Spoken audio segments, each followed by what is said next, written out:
नमस्कार दोस्तों, history with Dharmaraj मेरे यूट्यूब चैनल पर आपका स्वागत है।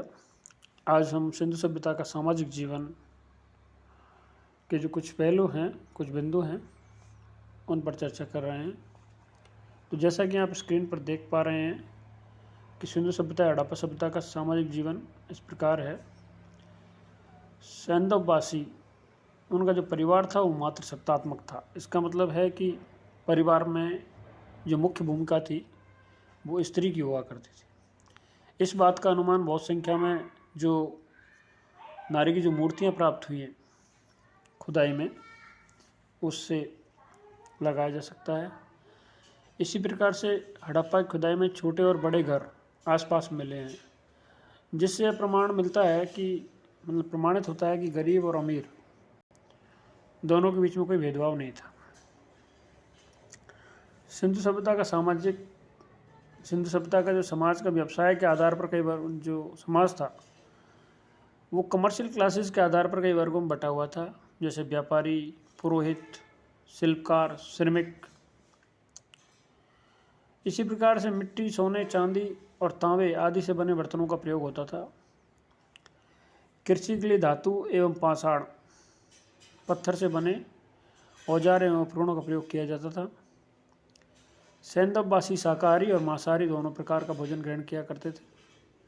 शाकाहारी भोजन जिसमें कि मुख्य रूप से गेहूँ, चावल, जौ, तिल तथा दालें आदि शामिल थे। सिंधुवासी मनोरंजन के लिए शिकार करना, गाना बजाना, नाचना, जुआ खेलना अर्थात शतरंज खेलना, ये उनके शौक हुआ करते थे मनोरंजन के। पासा इस युग का प्रमुख खेल था। इसी प्रकार से मछली पकड़ना तथा चिड़ियों का शिकार करना नियमित क्रियाकलाप का हिस्सा था। यह क्रियाकलाप मनोरंजन और भोजन दोनों के लिए किया जाता था। सिंधु घाटी सभ्यता की खुदाई में बहुत सारी छोटी छोटी टेराकोटा की जो पक्की मिट्टी होती है, टेराकोटा, उसकी बहुत सारी मृण मूर्तियाँ मिली हुई हैं और संभवतः इनका प्रयोग पूज्य प्रतिमाओं के रूप में होता था या फिर खिलौनों के रूप में किया जाता था। पुरुष और स्त्री दोनों की लघु मृण मूर्तियाँ मिली हैं, लेकिन ज़्यादातर जो मृण मूर्तियाँ हैं वो स्त्री की हैं, इसलिए स्त्री प्रधानता ज़्यादा हमें दिखाई देती है। आभूषण में भुजबंद, कड़ा, घंटाहार, हंसुली, कर्णफूल आदि का प्रयोग किया जाता था, जो कि सोने, चांदी, तांबे, सीप तथा हाथी दांत के बने होते थे। तो इस प्रकार से मित्रों, हमने ये सिंधु सभ्यता के सामाजिक जीवन के कुछ बिंदुओं पर हमने चर्चा की। सिंधु सभ्यता में मुख्य रूप से अगर सामाजिक जीवन की और बातें की जाएं तो ये है कि यहाँ का जो समाज है वो डेफिनेटली एक व्यवस्थित समाज था।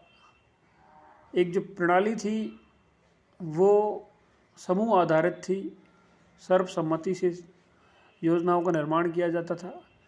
ऐसा कि जैसा कि नगर नियोजन को देखने के बाद और व्यवस्थित नगर शैली को देखने के बाद, उनकी टाउन प्लानिंग को देखने के बाद इसको महसूस किया जा सकता है।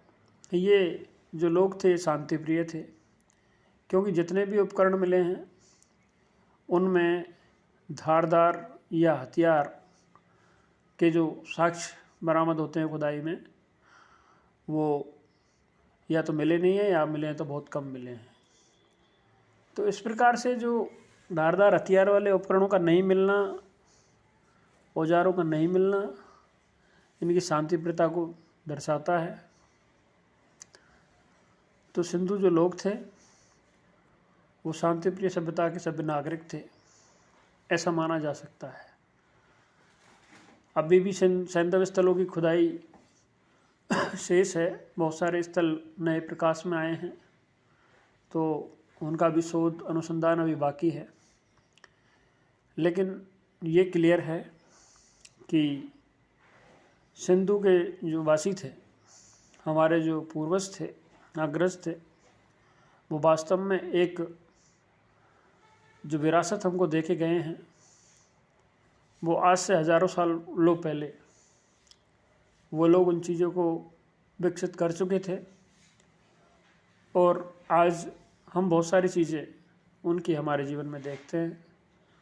जैसा कि वर्तमान में का जो जीवन का क्रियाकलाप है उसमें धर्म संबंधी और बहुत सारी जो चीज़ें हैं जिनमें हम सिंधुवासियों का अनुसरण करते हैं। तो एक बार ये आप सिंधु घाटी सभ्यता का सामाजिक जीवन का ये पढ़े। Thanks for watching.